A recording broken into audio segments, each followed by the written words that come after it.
కీర్తనలు 136. యెహోవా దయాళుడు, ఆయన కృతజ్ఞతాస్తుతులు చెల్లించుడి. ఆయనకు కృతజ్ఞతాస్తుతులు చెల్లించుడి. ఆయన కృప నిరంతరముండును. దేవదేవునికి కృతజ్ఞతాస్తుతులు చెల్లించుడి. ఆయన కృప నిరంతరముండును. ప్రభువుల ప్రభువునకు కృతజ్ఞతాస్తుతులు చెల్లించుడి. ఆయన కృప నిరంతరముండును. ఆయన ఒక్కడే మహాచార్యములు చేయువాడు. ఆయన కృప నిరంతరముండును.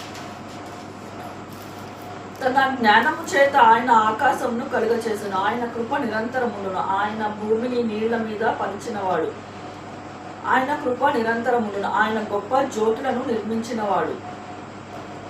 ఆయన కృప నిరంతరముండును. పగటి నేలుటకు ఆయన సూర్యుడు చేసెను.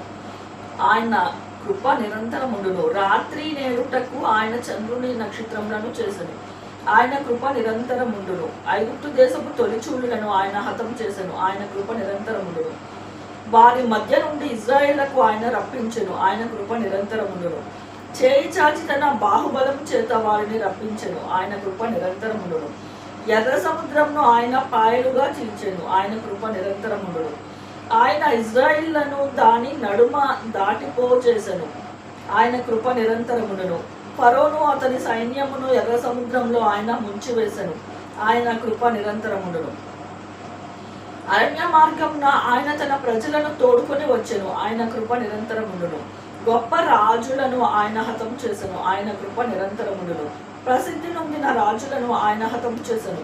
ఆయన కృప నిరంతరముండును. అమోరీల రాజైన సీహోనును ఆయన హతము చేసెను. ఆయన కృప నిరంతరముండును. బాషాను రాజైన ఓగును ఆయన హతము చేసెను.